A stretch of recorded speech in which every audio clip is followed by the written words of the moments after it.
Kecelakaan maut yang melibatkan banyak kendaraan kembali terjadi di ruas jalan tol. Kecelakaan yang terjadi di gerbang tol Ciawi 2 Bogor, Jawa Barat kemarin, polisi masih menyelidiki penyebab kecelakaan dengan menggelar olah tempat kejadian perkara di lokasi kejadian. Setelah kita ambil kamera semua, nanti akan kita analisis, kemudian 1-2 hari akan kita ketahui secara 3 dimensi dari mulai sebelum kejadian, sesaat, dan sesudah. Sehingga nanti bisa betul-betul komprehensif kejadiannya itu, faktor-faktor penyebab yang menyebabkan itu apa saja. Sehingga dari penyidik tidak harapannya tidak melakukan miss. Ketua Subkomite Lalu Lintas Angkutan Jalan KNKT Ahmad Wildan menjelaskan, usai memantau TKP kecelakaan, KNKT akan melakukan pemeriksaan kendaraan pada hari ini. Ahmad Wildan menyebutkan, KNKT juga akan meminta keterangan pengemudi truk air galon mineral serta mengecek CCTV di lokasi kejadian untuk memvalidasi kecepatan kendaraan. Keterangan sementara dari data itu memang ada overloading ya, bahkan sampai 2 kali lipat kalau nggak salah. Ini baru kami tampung data itu, dan hal itu bisa memungkinkan terjadi, artinya pengemudi pada saat melakukan pengereman membutuhkan jarak yang lebih panjang. Karena jarak pengereman itu kan berbanding lurus dengan massa dan kuadrat kecepatan. Jadi kalau dia menggunakan gigi tinggi, kemudian massanya 2 kali lipat, jelas jarak pengereman yang dibutuhkan juga lebih panjang. Nah, itu kan bisa jadi terjadi. Tapi kami semua ini lagi mengumpulkan faktual-faktual yang dibutuhkan. Sementara Menteri Perhubungan Dudi Purwanggandi akan mengundang para pemangku kepentingan di transportasi darat untuk menekankan keselamatan pengguna jalan.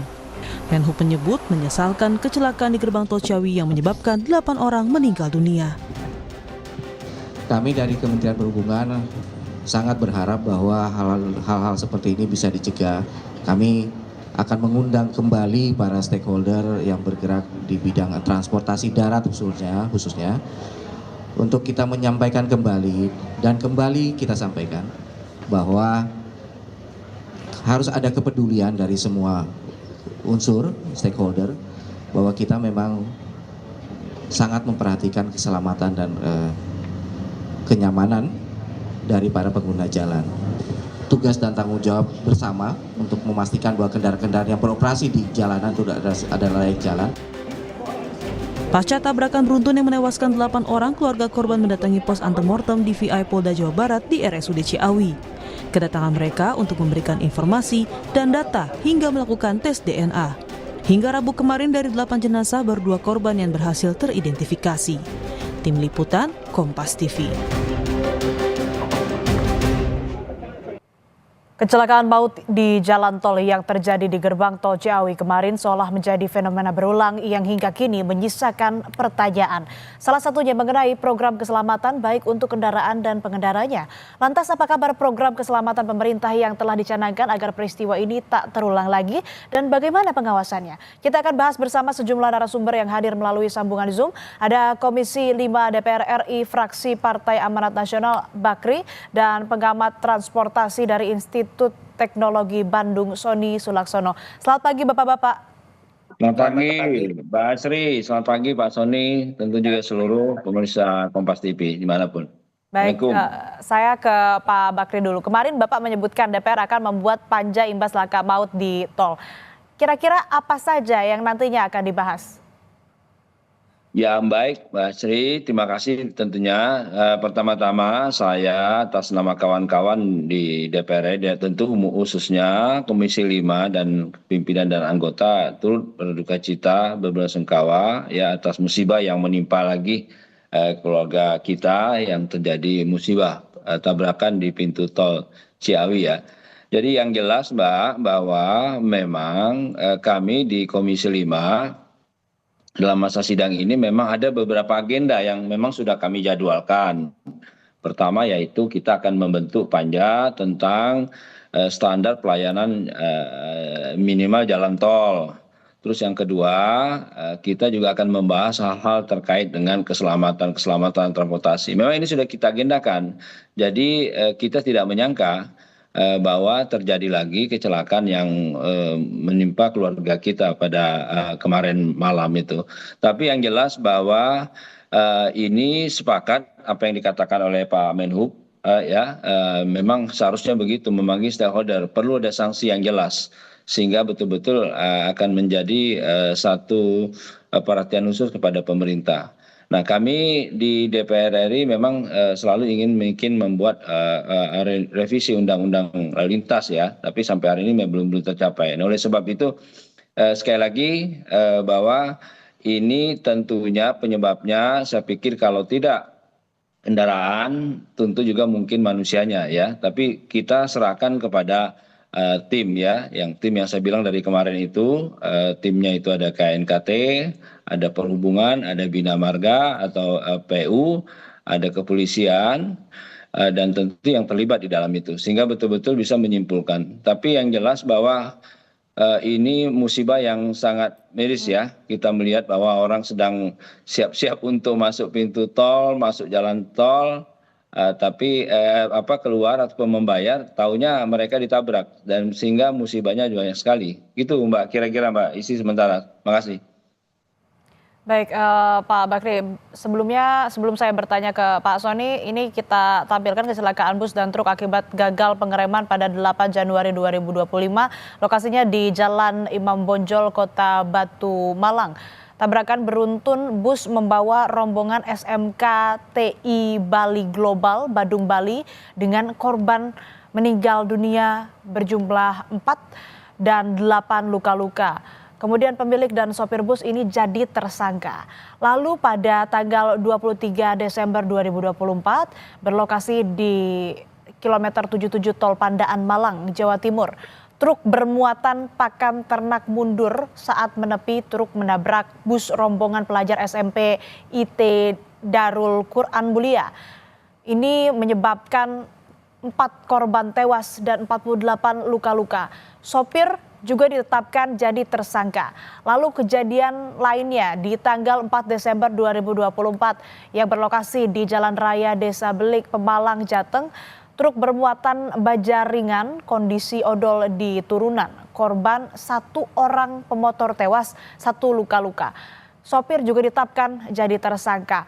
Pak Sony, kalau kita melihat dari sejumlah kejadian atau kecelakaan yang tadi saya sebutkan dan juga yang terakhir kemarin di gerbang tol Ciawi, apalagi yang terakhir begitu ya, ada dugaan remblong. Analisa Anda seperti apa? Apakah ini memang karena belum adanya aturan yang diterapkan atau diimplementasikan dengan benar untuk truk over dimension atau seperti apa, Pak Sony?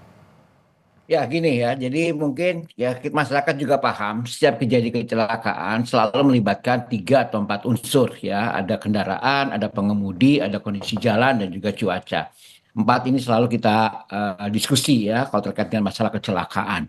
Nah selalu ya penyebabnya itu selalu dibuat penyebab tunggal. Ya, kecelakaannya akibat kelalaian pengemudi selesai, akibat kondisi jalan yang kurang baik selesai, akibat kendaraan yang tidak laik selesai. Padahal setiap kecelakaan pasti ada kontribusinya. Triggernya mungkin dari pengemudi atau triggernya mungkin dari kondisi pengereman, triggernya mungkin bisa dari kondisi jalan. Kemudian mengeskalasi ya kondisi keparahan dari kecelakaan itu sendiri. Seperti yang di Ciawi mungkin triggernya karena pengemudi dan kendaraan, tapi karena kondisi jalan atau tereskalasi menjadi korban yang sangat parah karena kondisi pengemudi yang lain, kendaraan lain pada berhenti, dia menunggu untuk membayar tol atau untuk masuk ke dalam tol, sehingga efek bowlingnya dapat ya dari truk yang gagal pengereman. Jadi kalau kita ingin melihat aspek kecelakaan, kita harus melihat semua aspek tadi ya, kendaraan, pengemudi dan jalan. Jadi tadi kalau misalnya Pak Bakri mengatakan ada panja terkait dengan SPM, mungkin lebih banyak terkait dengan jalannya. Mungkin juga minta kita lihat lagi masalah pengemudinya. Ya, apakah pengemudi ini kelelahan atau jam kerjanya memang tidak manusiawi atau kemudian memang upahnya tidak memenuhi atau di bawah UMR sehingga dia memaksakan untuk membawa barang dalam kondisi lelah. Itu kan jadi faktor-faktor lain di belakang dari kejadian kecelakaan itu. Belum lagi kendaraannya. Kendaraan odol oke, jadi penyebab, tapi banyak juga kendaraan yang tidak odol juga jadi penyebab karena kondisinya kurang terawat. Ya, pertanyaan berikutnya, kenapa bisa lolos kendaraan tidak terawat di jalanan? Siapa yang mengawasi? Siapa yang memeriksa? Siapa yang melarang kendaraan untuk yang tidak layak itu berada di jalan. Baik. Kemudian jalan juga sama. Bagaimana geometrik jalannya? Hmm. Apakah kelengkapan jalannya sudah lengkap, Baik, rambunya Pak sudah Soni. lengkap? Ya. Hmm. Baik Pak Soni, tadi kan kalau kita melihat dari berbagai banyak kejadian kecelakaan ini yang dijadikan tersangka adalah sopirnya. Padahal kalau kita lihat ditarik dari jauh begitu ya, kita lihat bagaimana kemudian kecelakaan itu bisa terjadi. Ini tidak lain karena memang kondisi kendaraan juga yang tidak prima karena truk over dimension dan lain-lain. Ini bagaimana soal pemilik bus atau pengusaha yang juga mungkin ada andilnya terkait dengan pemantauan atau pengawasan terkait kesehatan dari kendaraan itu sendiri? Nah, kita berharap ya dari Panja juga nanti dari investigasi kepolisian untuk beberapa kecelakaan yang sebelumnya itu tidak berhenti di supir. Ya, supirnya oke ada bisa memberikan kesaksian, oke dihukum karena ada kelalaian. Tapi pertanyaan berikutnya, kenapa mobil tidak layak jalan kok bisa boleh berjalan? Berarti ada pembiaran dari pemilik kendaraan atau pembiaran dari pemilik barang ya, seperti air mineral itu kan sebenarnya kan yang bawa barang itu kan pihak ketiga. Harusnya pemilik barang ya dalam hal ini perusahaan air mineral itu harusnya bisa mengidentifikasi pokoknya truknya harus seperti ini syaratnya layak jalan segala macam. Apakah perusahaan air mineral itu mengecek truk-truk tersebut? Kelalaian itu bisa menyebabkan juga. Kemudian tadi ya masalah supir, ya supir karena misalnya kondisi upahnya, misalnya jam kerjanya, sehingga dia terpaksa kerja membabi buta gitu ya, kadang untuk mengejar upah yang sangat minimum gitu yang diberikan dari pemilik barang atau pemilik kendaraan. Nah ini tolong bisa diangkat ya melewat panja dan juga nanti lewat pengadilan ya sehingga pemilik barang, pemilik kendaraan aware ya bahwa mereka juga punya tanggung jawab keselamatan, bukan hanya semua keselamatan urusannya diserahkan ke supir di jalan gitu, tidak. Hmm. Ya. Baik, artinya kelalaian dalam pengawasan ataupun juga memastikan kendaraan sehat oleh pemilik dari kendaraan itu sendiri juga harus jadi sorotan ya Pak Soni. Nah, kami Betul. juga sudah mencoba untuk menghubungi dari Kementerian Perhubungan untuk kemudian bisa bergabung di Sapa Indonesia Pagi berdialog bersama Pak Soni dan Pak Bakri, namun hingga kini kami belum mendapatkan respon. Saya lanjutkan lagi ke Pak Bakri. Pak, nanti di Panja Komisi 5 DPR ini akan menyoroti apa saja dan siapa saja yang nanti akan dipanggil? Ya Mbak, jadi memang kita itu akan membuat panja ya, panja jalan tol terkait standar pelayanan minimal jalan tol. Karena kita lihat jalan tol kita pun juga banyak ya. Salah satu yang kata Pak Soni itu bisa jadi faktor jalan ya, kondisi jalan, perawatan jalan, rambu-rambu lalu lintas. Kita miris sekali nih mendengar di pintu tol Ciawi. Jadi betul-betul orang lagi ngantri nih ya. Lagi ngantri mungkin mau bayar atau apa, ditabrak. Nah ini makanya banyak yang terkena. Nah, tapi pada intinya yang jelas Komisi 5 selalu memikirkan hal itu, Mbak. Kita pun sudah mengagendakan akan kunker spesifik terhadap uji kelayakan kendaraan umum.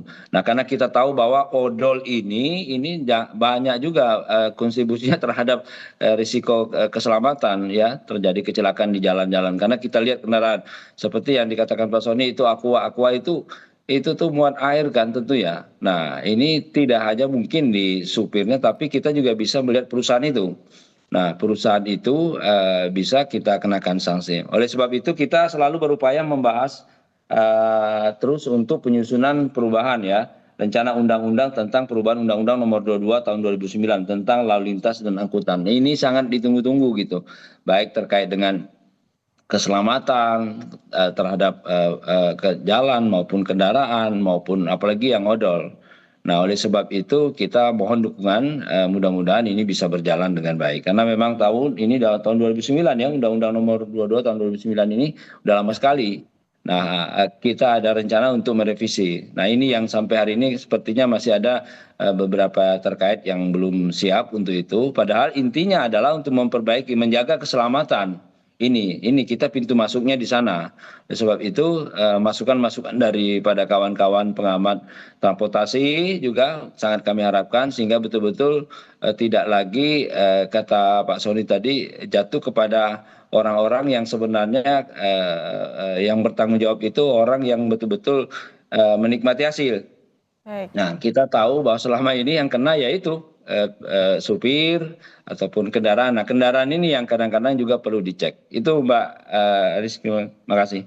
Ya, artinya ada rencana untuk kemudian merevisi peraturan. Lantas, rekomendasi apa Pak Sony yang bisa Anda berikan terkait dengan regulasi terkait pengawasan pengemudi dan juga kendaraan yang angkutannya atau angkutan barangnya ini melebihi kapasitas? Seperti apa Pak Sony?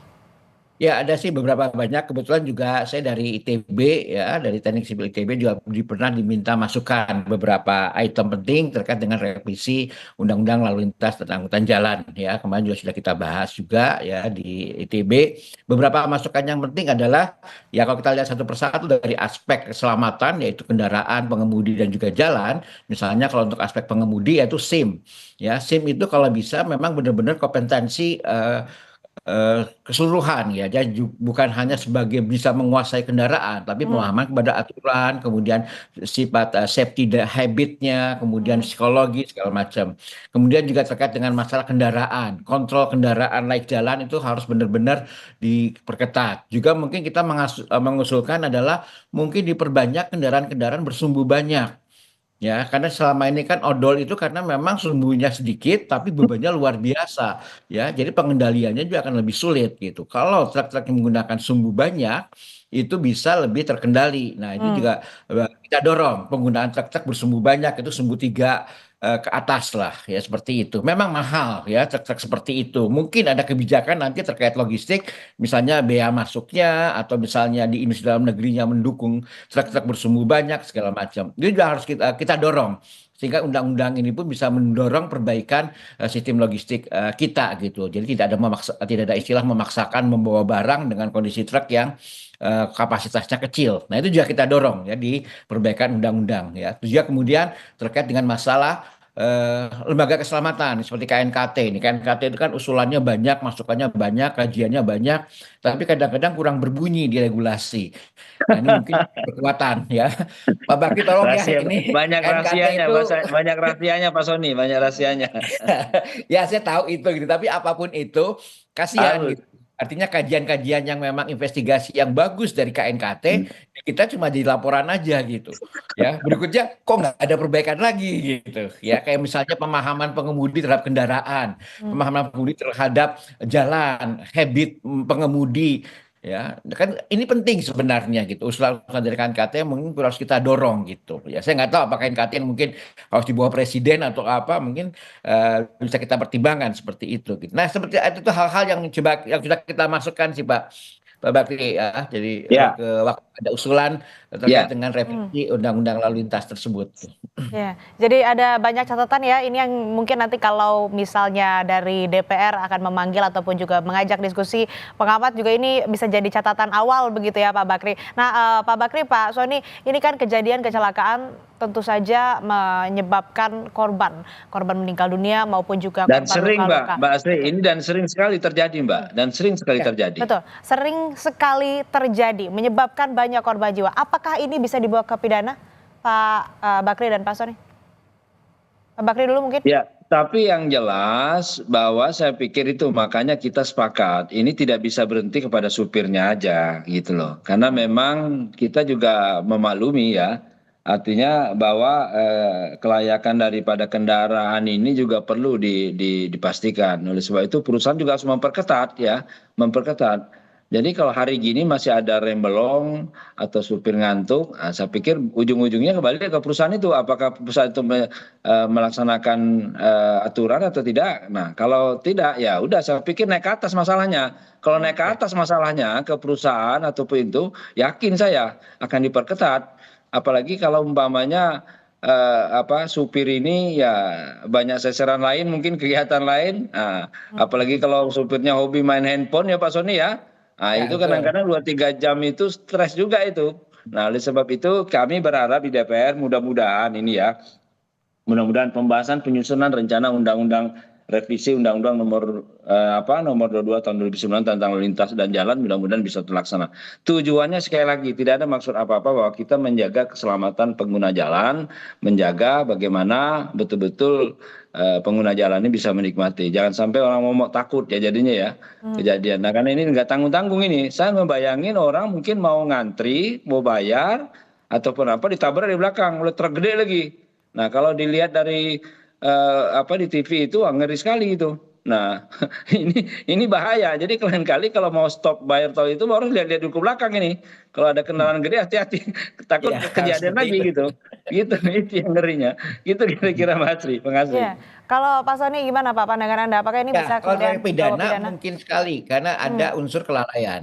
Hmm. Ya, kelalaian. Kayak tadi ya, supir tidak dibayar dengan semestinya. Itu kan ada unsur kelalaian dalam hak ketenagakerjaan. Upahnya tidak manusiawi lah seperti itu. Kerja rodi dia seperti itu sehingga dia kelelahan akibatnya kecelakaan. Itu kan bisa dinaikkan ke atas dalam bentuk kelalaian. Kemudian pemeriksaan kendaraan, pemilik kendaraan yang tidak memeriksa kendaraannya itu juga bentuk-bentuk kelalaian.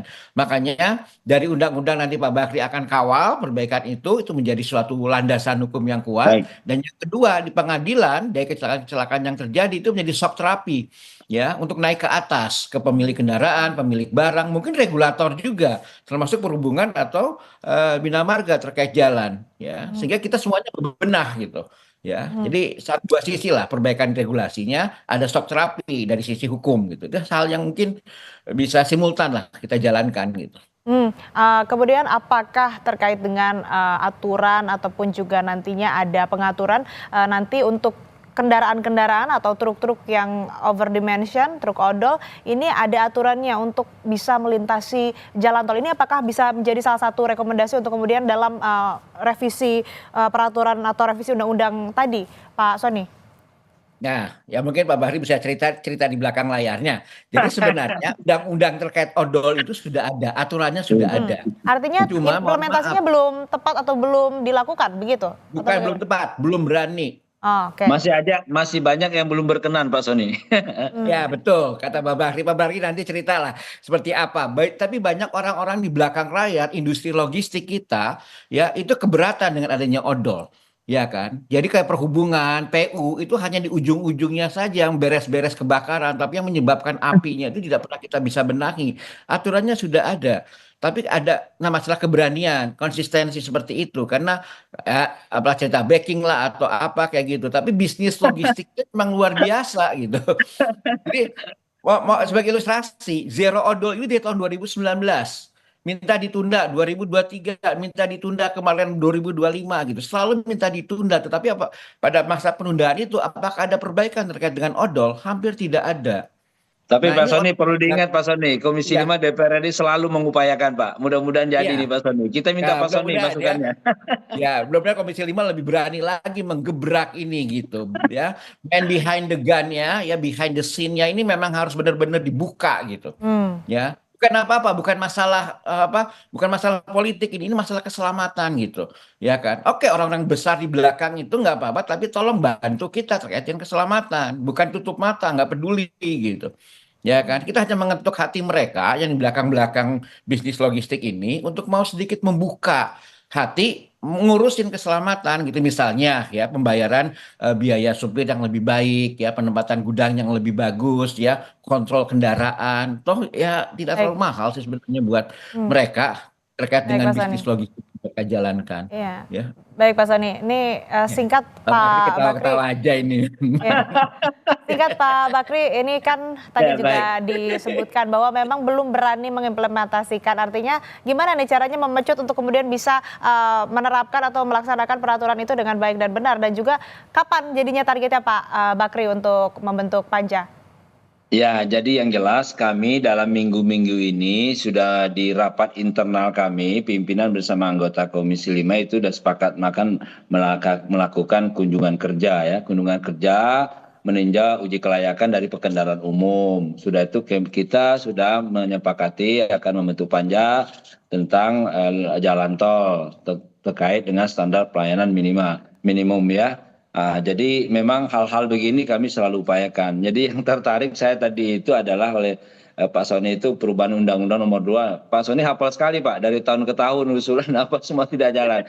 Tapi kita berdoa nih, dari Kompas TV juga mudah-mudahan bisa mendoakan perubahan Undang-Undang Nomor 22 tahun 2009 ini bisa terlaksana. Di situ bisa masuk kita, odol bisa masuk, tentang soal dan segala-galanya bisa masuk. Tujuannya tidak lain adalah dalam rangka kepentingan ya. Kalau sudah terjadi begini, nah ini udah. Kalau nggak kendaraan salah, manusianya salah, jalannya salah. Nah, yang kata Pak Sony tadi ada 4 hal itu. Nah, kalau sudah kita revisi undang-undang ini, insya Allah mudah-mudahan. Oleh sebab itu saya pikir penyebab apalagi kita tahu odol ini sangat miris sekali Pak ya, kalau kita lihat di jalan tol itu, apalagi kalau kita sudah dekat Priuk, waduh itu kendaraannya kadang-kadang nggak tahu itu bagaimana oleng-olengnya apa segala, ngeri juga kita. Untung ada tahu kata orang itu, asal hari Kamis Jumat Sabtu itu jangan lewat sana macet, bukan macetnya takutnya ngeri ketabrak juga ini. Nah ini juga perlu ya, perlu juga dilihat itu kendaraan itu apakah layak atau tidak. Nah ini hal-hal begini, saya tidak menuduh siapa-siapa di belakangnya, tapi sekali lagi lah kita buka hati mereka karena terkait dengan perubahan undang-undang ini memang banyak terlibat ya, banyak terlibat. Karena ini tahun 2009 loh.